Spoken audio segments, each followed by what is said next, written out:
este audio que va a tratar el tema del área de las ciencias, el desarrollo de las funciones cognitivas relacionadas con el aprendizaje de las ciencias. Bueno, ahí, como habrán visto, tenemos dos textos. Uno que sigue la línea más o menos de lo que estuvimos viendo de ciencias sociales, que tiene que ver con una mirada constructivista, es decir, una mirada que se apoya en el alumno y la experiencia que el alumno pueda realizar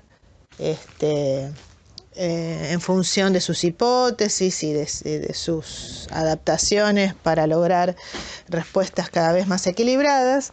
Y el otro texto, que si bien toman también a Piaget, es un texto que, como es de un libro de psicomotricidad, va a tomar una perspectiva más holística, en el sentido de ubicar el cuerpo del sujeto en movimiento, y en función de eso va a articular las ciencias.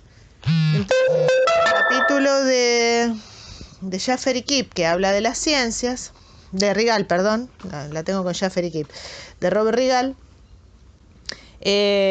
arranca haciendo una serie de menciones a justamente lo que decía recién, a nociones que nosotros vimos en relación con las funciones operatorias que trabaja Piaget, que obviamente están relacionadas con las ciencias naturales, en este caso la física, la biología, ¿no? Bueno, uno de ellos es la conservación de la materia, la conservación del peso y la conservación del volumen. Entonces, a determinada edad, acá ubican, como vemos, en relación a los chicos que nosotros hemos visto y que conocemos, parecen un poco tardías. Yo quizás ubicaría las edades un poco antes, pero bueno, el manual lo que tiene es que ubica la conservación recién a partir de los 7, 8 años. Está bien, en realidad hay nociones que son más difíciles, como la conservación del peso, requiere más coordinaciones entre distintas dimensiones y entre distintas nociones, que hace que sea más difícil de conseguir. Entonces, esa recién a los 9 años se consigue. Pero otras nociones, como la conservación de los líquidos, la conservación de la cantidad y la conservación de la materia en el sentido de una bola de masa, una cantidad de materia que uno pueda percibir. No hablamos de la materia en el sentido de la física, ¿no? Y en sus distintas transformaciones, bueno, los distintos estados, no está hablando de esa complejidad recién la va a lograr mucho más adelante. Y bueno, en realidad Piaget no estudia eso, porque pertenecería a lo que él denominaría el aprendizaje en sentido estricto, porque ya son producto de estudios que ha hecho la ciencia y que corresponden a informaciones o teorías que son de carácter específico. Entonces sería aprendizaje en sentido estricto.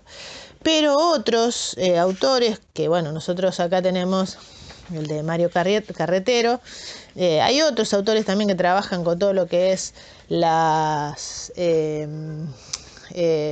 teorías del cambio conceptual, que toman la línea de Piaget, pero sí van a analizar cómo hacen los sujetos para hacer interactuar sus ideas previas, que tienen que ver con la experiencia, con lo que observan, con lo que hipotetizan respecto de lo que observan, y las teorías científicas, digamos, los conceptos científicos, las afirmaciones científicas, que muchas veces son contrainductivas, y entonces parece que lo que dice la teoría no tiene sentido y tiene más sentido la experiencia. Entonces ahí se da un choque, digamos, un obstáculo epistemológico o respuesta no adaptativa, si lo tomamos de Piaget, que es lo que ellos justamente estudian. Bueno, ¿qué es lo que hace que uno deje ciertos conceptos de lado para adoptar conceptos que en principio creía ilógicos, y bueno, después le encuentra la vuelta o el hilo o algo que hace que empiecen a resultarles más coherentes, más explicativos que los que ellos tenían antes. Bueno, volviendo al tema del texto de Robert Rigal, hace, bueno, esta evolución, digamos, de la conservación de la sustancia, la conservación del peso y del volumen, y ubica todo a partir de los 7-8 años, que sería como la vigencia total del operatorio concreto. Hay ciertas nociones como la conservación de los líquidos y la cantidad y la materia que ya se dan a los 5 o 6 años. Bueno, también habla de nociones que ya hablamos, las nociones de compensación, de reversibilidad, bueno, todas nociones que nosotros ya vimos en relación a el pensamiento operatorio. Por eso yo lo puse como texto general, porque en realidad el pensamiento operatorio o preoperatorio subyace a las posibilidades cognitivas de los sujetos en todos los conocimientos, en las sociales, en la matemática, en todo. Y después ya se pone a hablar, bueno, de distintas nociones, las nociones de equilibrio, de palanca, de fuerza, de movimiento, y las nombra, las desarrolla. La idea no es que ustedes se aprendan las nociones, porque en realidad eso pertenece al área de la ciencia. Yo no voy a tomarle la segunda ley de Newton, ni mucho menos, sino, bueno, al menos conocer y entender que el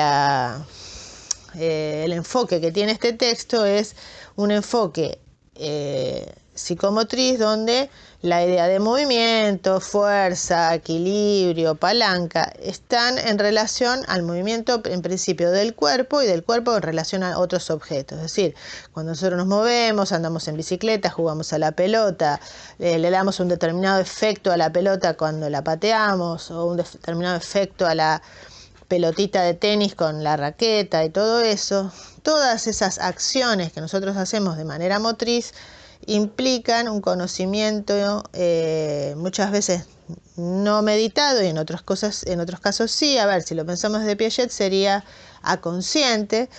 Es decir, nosotros reaccionamos generando el efecto deseado en la pelota, poniendo la raqueta en determinada posición, porque hemos vivido esa experiencia, y esa reacción casi automática que tenemos genera el efecto deseado en el objeto. Eso es un conocimiento que existe, que uno lo pone en práctica, pero muchas veces es aconsciente. Es decir, uno no puede elaborar una teoría acerca de por qué hace eso, por qué genera el efecto que genera. Muchas veces ese tipo de conocimiento es el que nosotros tenemos que hacer que se ponga en juego cuando empezamos a hablar de la física, ¿no? Todas estas que nombrábamos. Bueno, entonces estos conocimientos no conscientes o aconscientes, como diría Vygotsky, o sea, conscientes en este sentido, si no hay toma de conciencia de el por qué ni de dónde vienen. Son conocimientos que los sujetos tenemos desde que nacemos, es decir, la idea de equilibrio, desde que nos paramos y empezamos a caminar, tenemos nociones intuitivas de equilibrio, cuando subimos una escalera, cuando caminamos sobre el cordón de la vereda, ¿no? Andamos en bicicleta, son todas nociones que nosotros ya tenemos. Entonces, en el área de la educación física trabajan todo ese desarrollo a nivel psicomotriz, pero no hay necesariamente una reflexión sobre esas acciones. De todos modos, muchas veces los chicos tienen alguna teoría construida al respecto, ¿no? Y las podemos notar, por eso la importancia del trabajo en grupo. Cuando un chico le dice al otro, le aconseja acerca de cómo debería patear, o no, tenés que pararte así, no tenés que poner el pie de esta manera, y hace una explicación acerca de por qué eso es más efectivo, tratando de convencer al compañero. Esta argumentación es justamente una de las fuentes más importantes de toma de conciencia y de puesta en el lenguaje de la explicación que el sujeto ha construido respecto de ese fenómeno. Entonces son muy importantes a la hora de trabajar y saber con qué nociones contamos en nuestros alumnos. Entonces, para hacer una pequeña síntesis, lo que diríamos es que todas estas nociones que nosotros hemos ido construyendo, o sea, no solo la tienen los niños, las tenemos todos nosotros, desde que nos movemos y nos desplazamos y subimos y hacemos cosas, tenemos un montón de nociones de la física, y ni hablar cuando empezamos a observar el mundo circundante, que vemos lo que hacen los animales, cómo se comportan los seres vivos, los objetos, ¿no? Los fenómenos atmosféricos, bueno, todas esas nociones que nosotros tenemos, muchas veces anticipamos que va a venir un trueno, luego un relámpago, y es un saber práctico, es un saber que no hemos reflexionado. Salvo que alguien nos pregunte y diga, ay, ¿por qué pasa eso? Y entonces ahí nos ponemos a pensar. Entonces, con este tipo de interacción es con el que la didáctica de las ciencias se ha centrado en este momento. Y las teorías constructivistas, todo el desarrollo de las psicologías que intentan después ser sustento de algún tipo de didáctica o de enfoque de enseñanza, que son, bueno, en este caso las que yo tomé, que son las del cambio conceptual, toman en cuenta esto. Por eso arranca el texto hablando de ideas previas, ¿no? Y el capítulo que yo les di habla sobre ideas previas y distintas teorías que los niños tienen al respecto. Es decir, nosotros vamos a trabajar con esas y muchas veces contra esas teorías. A ver, si hay una cierta familiaridad o afinidad entre la teoría que nosotros intentamos explicar y las teorías que los sujetos tienen, es más fácil establecer puentes entre lo que el chico sabe de manera coloquial y experimental, trasladarla luego a un formato más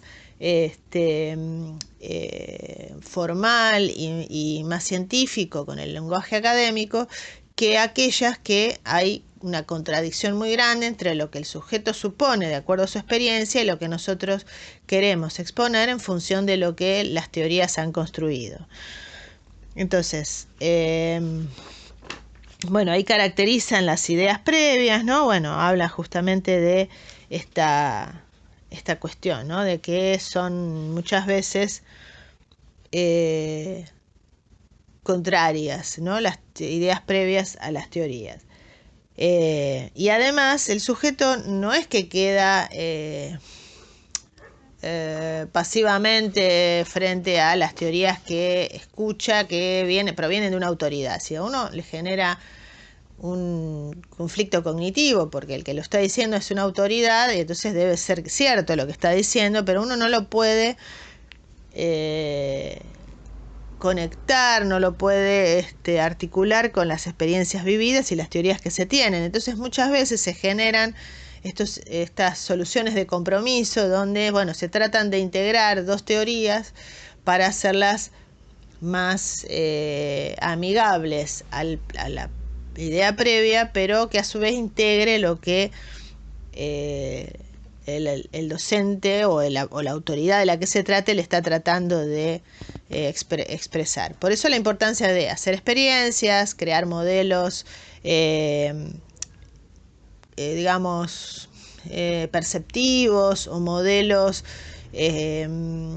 concretos que permitan hacer puente entre la idea que el sujeto tiene y la visualización o la experimentación de lo que la teoría explica, para hacerlo más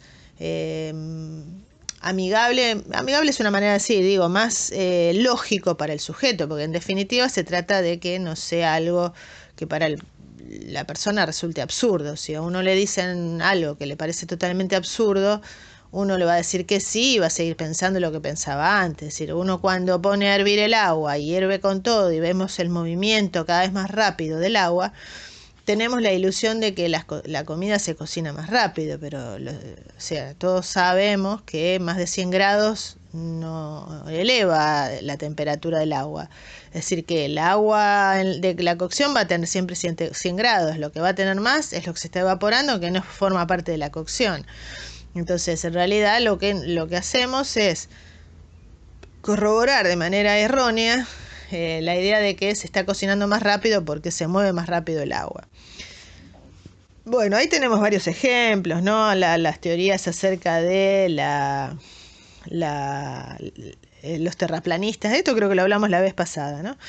De la Tierra como esfera, ¿no? La Tierra como algo redondo, o sea, la experiencia siempre es plana, pero resulta que la Tierra es redonda y hay cosas que no coordinan, que son ilógicas. Y entonces, bueno, presentan, de acuerdo a las investigaciones que ellos hicieron, esta es una experiencia linda que ustedes podrían plantear, ¿no? La gente de ciencias, para ver qué tipo de adecuación el alumno hizo respecto de esta teoría, porque es cierto, uno se imagina al hombrecito que está parado cabeza abajo y uno sabe que no se puede poner cabeza abajo tipo el hombre araña en el techo de una casa. Entonces, de esa experiencia no se puede trasladar a la idea de que en la esfera alguien pueda estar en el planeta cabeza abajo, y entonces para tratar de compatibilizar, bueno, crean opciones alternativas que compatibilizan las dos. Estas que están acá son las que ellos encontraron en las personas que ellos entrevistaron, lo mismo que la siguiente, que es la de las mezclas, ¿no? Hay mezclas que son más fáciles de percibir, como mezclas, no me sale la palabra ahora, bueno, mezclas que se integran, es otra la palabra, pero no me sale, o que se separan en fases. Es decir, bueno, el agua y el aceite es muy fácil de percibir la diferencia de densidad de un líquido y del otro, pero homogénea, ahí me salió. Hay mezclas que son homogéneas, que nosotros no tenemos manera de percibir que son homogéneas, y otras que no son homogéneas, que tampoco tenemos manera de percibir visualmente que no lo son, a menos que hagamos algún tipo de tinción de uno de los líquidos o lo que sea, y entonces ahí es más fácil de percibir.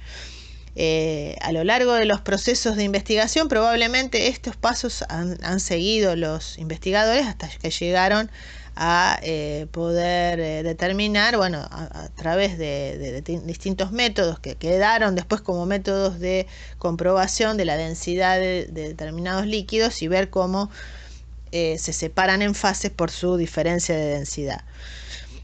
Entonces, en función de lo que uno supone, a ver si los líquidos son del mismo color, si son los dos transparentes, o como sean, las formas en que las personas podemos predecir lo que va a suceder. Y entonces ahí están todas las experiencias de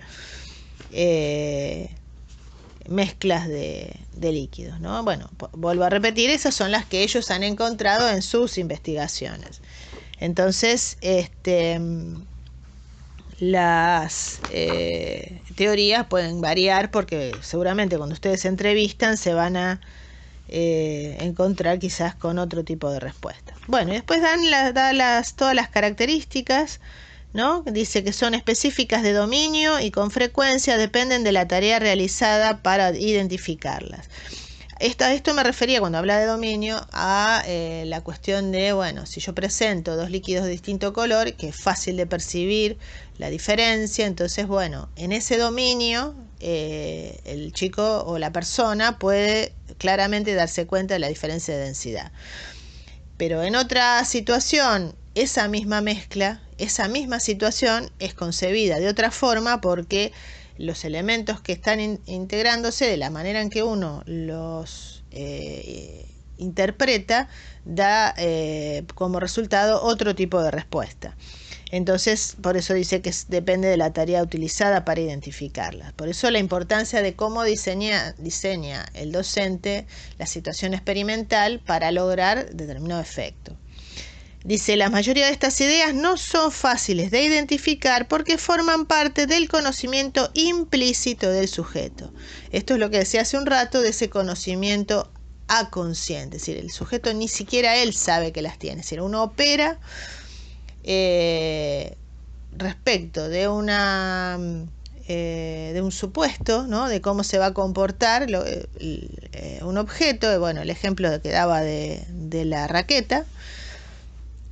Donde, bueno, uno le pega, qué sé yo, sabemos que la pelota tiene un efecto distinto si uno le pega con el costado interno del pie o le pega con la punta, y entonces cuando se está jugando, cuando está queriendo generar un efecto, bueno, uno automáticamente pone el pie de una manera o de otra, de acuerdo a dónde proyecta mandar la pelota, pero no es necesariamente explícito, no necesariamente uno ha tomado conciencia de eso. A veces sí, y se da especialmente en los momentos en que uno quiere incorporar esa información como algo que uno domine o lo quiere transmitir a otro, ¿no? Pero ahí esas son situaciones que hacen que deje de ser implícito y pase a ser explícito. Después dice, son construcciones personales, a pesar de que se ha encontrado cierto grado de similitud entre las representaciones de sujetos procedentes de distintos medios culturales, es necesario interpretarlas dentro del contexto individual. Bueno, volvemos a lo que dije creo desde el principio, todo depende de la experiencia que el sujeto ha hecho, las situaciones que ha vivido.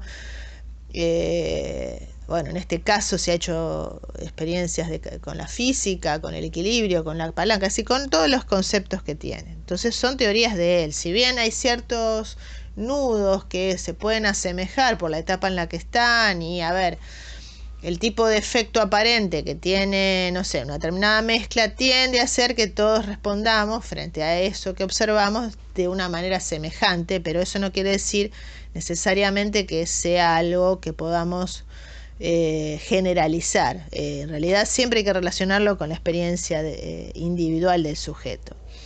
Dice, muchas de ellas están guiadas por la percepción, bueno, creo que ya lo dije esto, y por la experiencia del alumno en su vida cotidiana. Dice, bueno, dice otras cosas, ¿no? Estoy tomando simplemente algunas frases claves. El punto 5 dice, estas ideas previas de los estudiantes no tienen todas el mismo nivel de especificidad o generalidad y por lo tanto las dificultades de comprensión que ocasionan a los estudiantes no son igual de importantes. Bueno, acá da unos ejemplos, así que quizás no hace falta que yo agregue otro ejemplo, pero si una explicación afecta a un objeto, la solución es más fácil de resolver que si afecta a toda una clasificación de objetos. A ver, no es lo mismo equivocarse o tener una concepción errónea acerca de lo que es, no sé, un pez, que digamos, confundir no sé, un zorro con un gato. Eso es mucho más fácil de percibir al ver que no se comporta como un gato, que no maulla, ya está.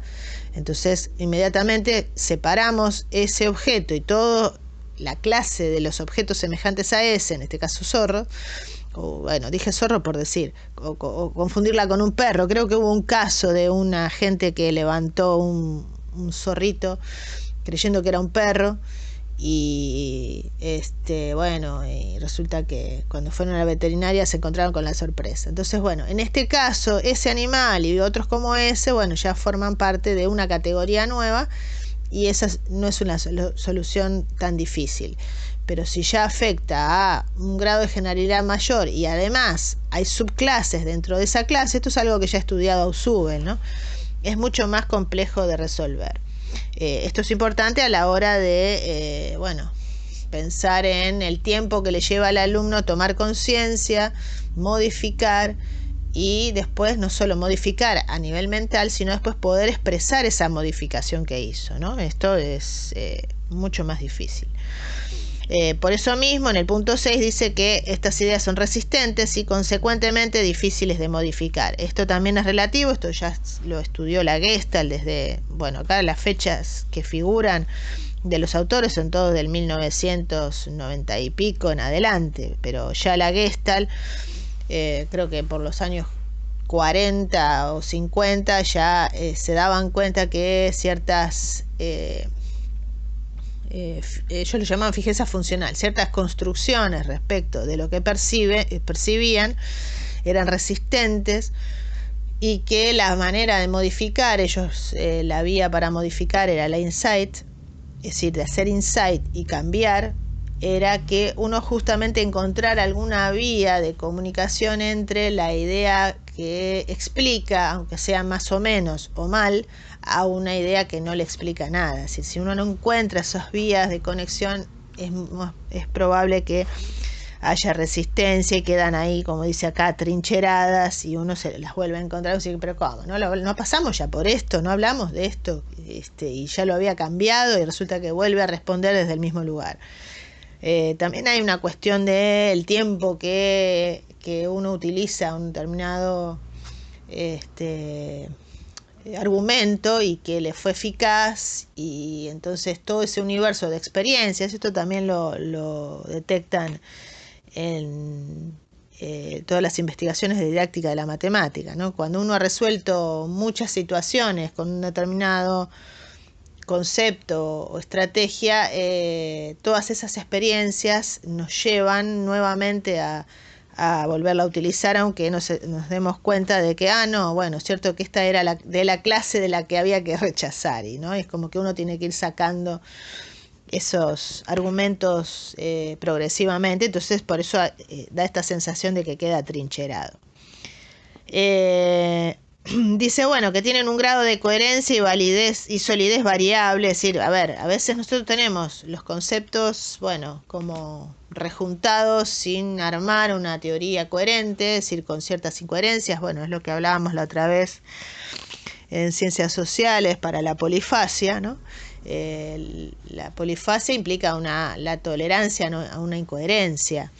El sincretismo del que hablaba Piaget es justamente la tolerancia a una incoherencia. ¿Cómo hacemos para tolerarla? Y bueno, tenerlos a nivel de lo mental como cosas separadas. Entonces, en un dominio utilizamos cierto argumento y en otro dominio usamos el argumento contrario y ni siquiera nos damos cuenta de que antes decíamos otra cosa.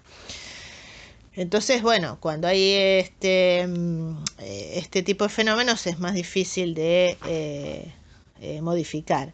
Pero cuando además las teorías son muy coherentes y para uno hay una lógica y una coherencia y los conceptos están encadenados de manera coherente entre sí, es todavía más difícil de modificar, porque hay que hacer una modificación a mayor escala, no sé si a gran escala, pero sí a mayor escala, para hacer que esa teoría deje de ser coherente, y además tenemos que modificar todos los argumentos que están conectados con ese mismo. Entonces afecta no solo a esa afirmación, sino todas aquellas que están relacionadas en cadena, digamos, con ella, justamente porque son coherentes, entonces es más difícil de modificar.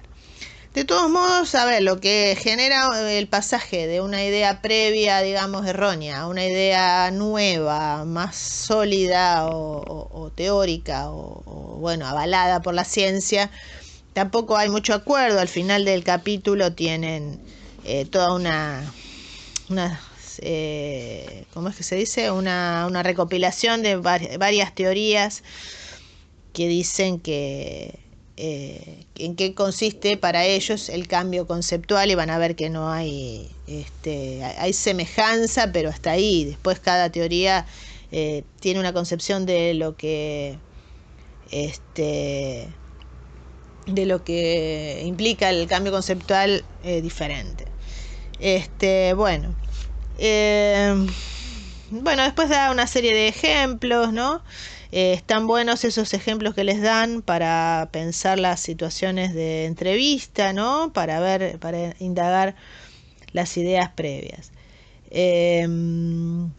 Digamos, el tipo, después se habla, bueno, de cómo enfocarlas, cómo trabajar con ellas, para hacer las modificaciones. En realidad eso digamos, podemos tener, bueno, yo di algunos argumentos desde la psicología de por qué persisten o se modifican, pero bueno, después las estrategias tienen más que ver con un enfoque didáctico que es psicológico, ¿no? La psicología lo que hace es explicar, bueno, por qué para el sujeto puede ser algo que sigue validando o sigue como enamorado de su idea y no la quiere modificar, y por eso habla de atrincherarse, ¿no? Entonces, bueno, hay un montón de conceptos que, imagínense, se abren en abanico, ¿no? Acá da toda una lista de, bueno, fundamentos de la física, ¿no? Fuerza, gravedad, velocidad, aceleración, electricidad, calor, temperatura. Bueno, cada uno de estos tienen, es decir, cada uno de estos conceptos tienen en cada sujeto una construcción particular que, como decía antes, puede ser o no coherente, pueden ser diversos, pueden no estar integrados, ¿no? Porque hay cosas que tienen que ver con, no sé, con conceptos de la química, que tienen que ver con elementos de la física. Bueno, entonces uno puede no haber percibido o no tener muy clara la diferencia, en fin. Tener teorías erróneas acerca de, bueno, de cómo se da la digestión, ¿no? Y tener esa idea como que, me cayó mal lo que comí recién hace 5 minutos y por eso tengo diarrea. Bueno, eso es concebir un aparato digestivo como si fuera un tubo, ¿no? Donde, bueno, lo que entra por arriba sale por abajo. Hay muchísima gente, incluso adulta, que tiene esa concepción. Me hizo mal lo que me diste. Y en realidad, bueno, los procesos digestivos, depende de qué alimento, tardan a veces varios días en ser totalmente digeridos. Entonces, bueno, todo esto tiene mucho que ver con la posibilidad de observación, con la posibilidad de toma de conciencia y de un montón de cosas. No digo el tema del aparato digestivo en particular, no digo en general todos estos conceptos. Bueno, y como les decía, creo que está a ver que busco en la página. Dice tabla 2, página 13, bueno, al menos en mi versión es la página 13, tienen ahí varias teorías, dice cuál es la posición teórica y nombra a los autores, yo algunos no los conozco, otros sí, qué es lo que debe cambiarse para que se logre el cambio conceptual. Entonces, bueno, algunos dicen que no cambia nada, que en realidad hay una coexistencia de múltiples representaciones y que el alumno tiene que ir identificándolos y hacer la discriminación y, bueno, la modificación. Después, cuando habla de los P-prims, los P-prims son como esas concepciones que nosotros tenemos, que generalmente no son coherentes, y que son las que nos permiten actuar y nos permiten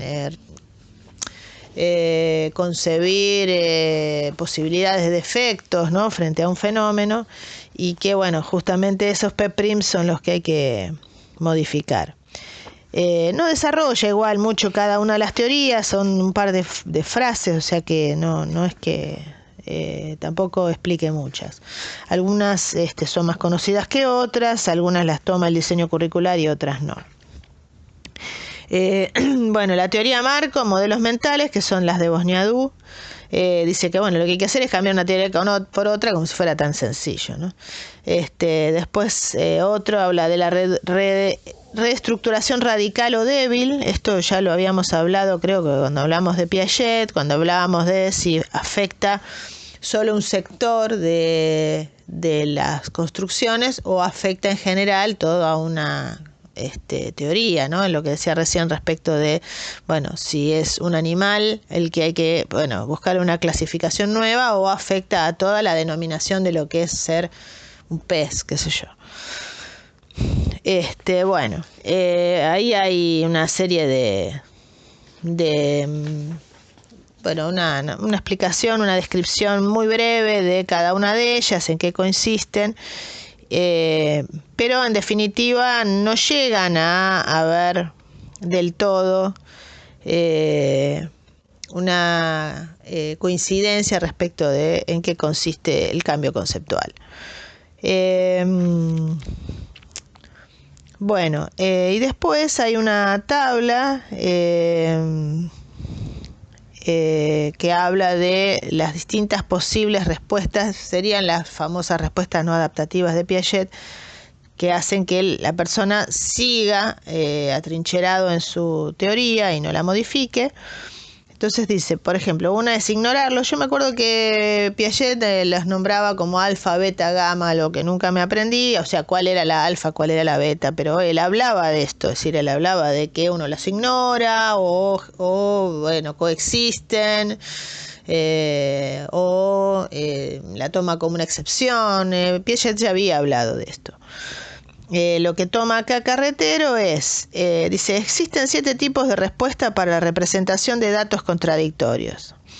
Ignorarlos, rechazarlos, excluirlos del dominio de la teoría, dejarlos sin utilizar de momento, reinterpretar los datos manteniendo la teoría, reinterpretarlos y realizar modificaciones periféricas de la teoría y por último aceptar los datos y cambiar la teoría, que sería la respuesta, la única de todas, respuesta adaptativa. Las demás no son adaptativas porque lo que hacemos es como mucho un maquillaje de la modificación de la teoría errónea.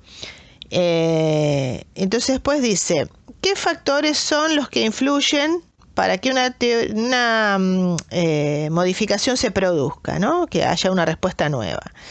Y